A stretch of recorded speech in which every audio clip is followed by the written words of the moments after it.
Comment verrouiller et protéger les objets sur Excel? Bonjour à tous, c'est Alex d'excelformation.fr et dans ce tutoriel, je vais vous montrer comment verrouiller un objet sur une feuille de calcul Excel afin d'empêcher de pouvoir le sélectionner pour le redimensionner, le déplacer ou même le supprimer. Pour cela, nous allons mettre en place une méthode en 2 étapes qui va permettre de vérifier que la protection soit totale et que donc il ne soit plus possible de modifier un objet tel qu'un graphique sans en avoir les autorisations. Alors vous trouverez très régulièrement de nouvelles vidéos sur la chaîne, alors pensez à vous abonner et surtout à activer la clochette de notification afin d'être sûr de ne manquer aucune astuce et de devenir rapidement un pro d'Excel.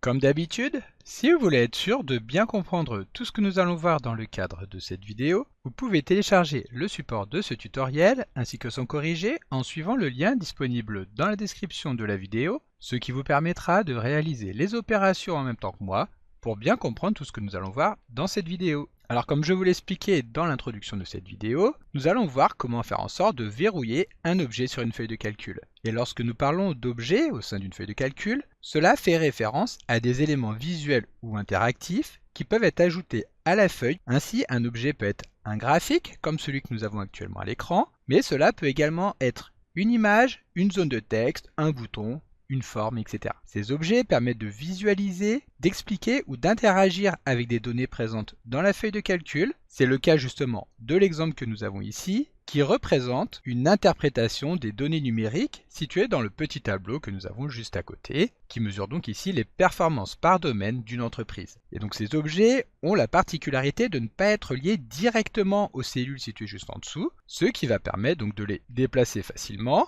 ou encore de pouvoir les redimensionner, et à l'extrême nous pouvons même les supprimer en appuyant tout simplement sur la touche Supre du clavier. Seulement, vous voyez ici le problème, c'est que ces objets, bien que très utiles pour afficher des informations visuelles, peuvent être sujets à des modifications accidentelles qui peuvent être de deux types. Tout d'abord, nous pouvons modifier les cellules qui sont situées en dessous des objets, et donc cette modification va entraîner un déplacement ou un redimensionnement involontaire des objets situés par-dessus. Pour nous en rendre compte, nous allons par exemple sélectionner les lignes 17 à 19 et agrandir la hauteur pour constater que immédiatement le graphique va lui aussi être modifié. Nous allons également sélectionner les colonnes E jusqu'à M, appuyer sur les touches CTRL- pour supprimer ces colonnes, et à ce moment-là, comme vous pouvez le constater, le graphique sera lui aussi supprimé par la même occasion. Le deuxième type de modification correspond aux modifications par sélection. Il s'agit donc de ce que nous avons vu au tout début de cette vidéo, c'est-à-dire que lorsque nous sélectionnons un objet, nous allons pouvoir le redimensionner en utilisant les poignées qui se trouvent soit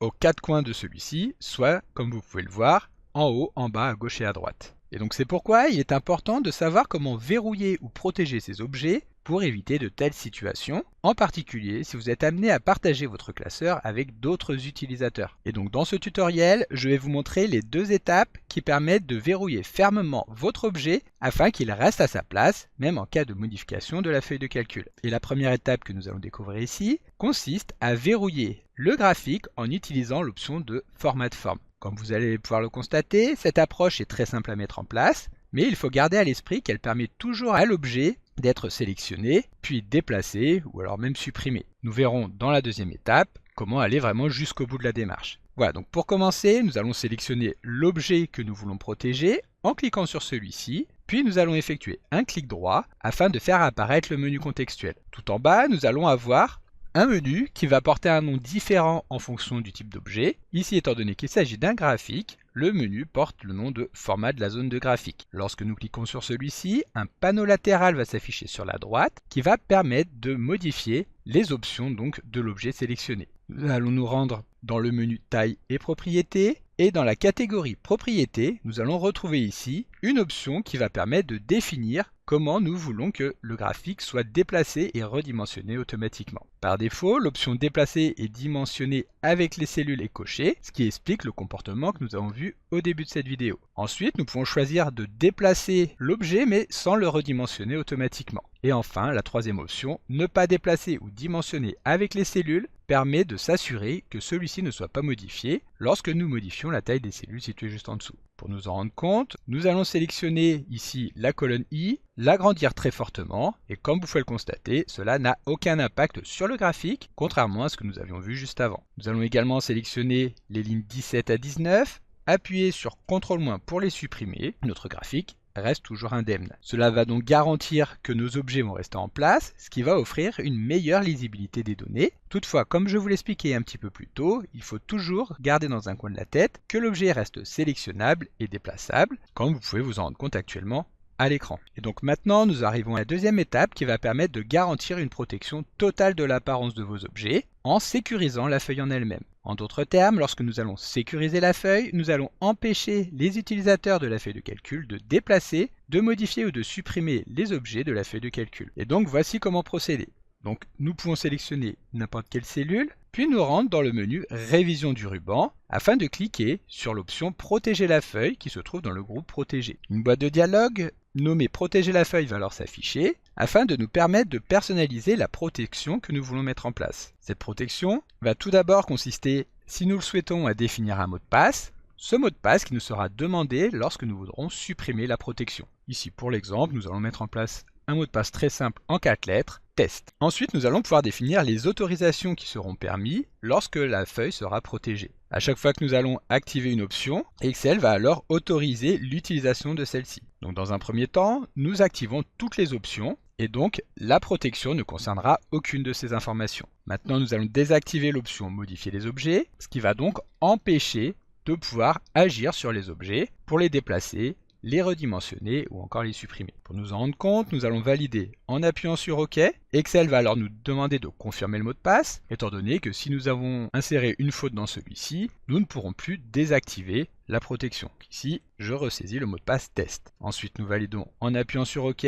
Comme vous pouvez le voir, maintenant le bouton a changé et celui-ci porte le nom de ôter la protection, ce qui signifie que la feuille est bien protégée. Maintenant, si je passe le curseur de la souris au-dessus du graphique et que j'essaie de cliquer sur celui-ci, il sera impossible de le sélectionner et donc de le modifier. Cette étape supplémentaire garantit donc que notre travail va rester intact et sécurisé, même en cas de manipulation ultérieure de la feuille de calcul par n'importe quel utilisateur, ce qui va permettre d'éviter toute altération accidentelle des données et de maintenir l'intégrité de nos objets, en l'occurrence ici du graphique. Si nous voulons modifier le graphique, il sera maintenant nécessaire d'ôter la protection en revenant dans le menu Révision et en cliquant sur le bouton ôter la protection de la feuille. Comme je vous l'expliquais tout à l'heure, à ce moment-là, Excel va nous demander un mot de passe afin de pouvoir ôter cette protection. Il me reste encore une information à vous donner avant de retirer la protection, c'est que maintenant, il sera tout à fait impossible de venir saisir du contenu dans les cellules et même de modifier des cellules une fois que la protection a été mise en place. Et malheureusement, comme nous avons pu le constater tout à l'heure, dans la liste des options de permission à sélectionner lors de la protection de la feuille, aucune d'entre elles ne permet d'autoriser la saisie et la modification du contenu dans les cellules. Pour remédier à ce problème, la solution va alors consister à déverrouiller toutes les cellules de la feuille. Donc pour cela, nous allons commencer par ôter la protection en ressaisissant le mot de passe. Et ensuite, nous allons sélectionner toutes les cellules de la feuille. Pour cela, soit nous appuyons en haut à gauche de la feuille de calcul, soit nous pouvons également utiliser le raccourci clavier CTRL-A. Lorsque toutes les cellules sont sélectionnées, nous effectuons un clic droit afin de lancer la boîte de dialogue Format de cellule. Ensuite, nous allons nous rendre dans l'onglet Protection et ici, nous retrouvons une option Verrouiller. Nous allons donc désactiver cette option afin de faire en sorte que toutes les cellules soient déverrouillées et nous allons valider en appuyant sur OK. Maintenant, il va nous suffire de reprotéger la feuille exactement comme nous l'avons fait juste avant, c'est-à-dire que nous allons activer toutes les options à l'exception de l'option Modifier les objets. Ici, pour l'exemple, je ne vais pas saisir de mot de passe, ce qui vous permettra, si vous voulez télécharger le fichier en suivant le lien disponible dans la description de la vidéo, de pouvoir ôter la protection très rapidement. Maintenant, comme je vous l'expliquais, il sera possible de venir saisir du contenu dans les cellules. En revanche, l'objet sera toujours protégé et il ne sera pas possible de venir le modifier. Donc comme d'habitude, vous pouvez télécharger le support de secours en suivant le lien que vous trouverez dans la description de la vidéo. Si la vidéo vous a plu, n'oubliez pas de la liker et de la partager à vos collègues et amis sur l'ensemble de vos réseaux sociaux. Et vous pouvez également me laisser vos impressions dans l'espace des commentaires, je lirai chacun d'entre eux et y répondrai avec plaisir. Évidemment, si ce n'est pas encore fait, abonnez-vous à la chaîne pour ne manquer aucune astuce. C'est également très important pour m'aider à gagner en visibilité afin de pouvoir développer la chaîne et continuer de vous proposer des tas de nouvelles vidéos. Merci d'avoir suivi cette vidéo et à très bientôt pour un prochain tuto.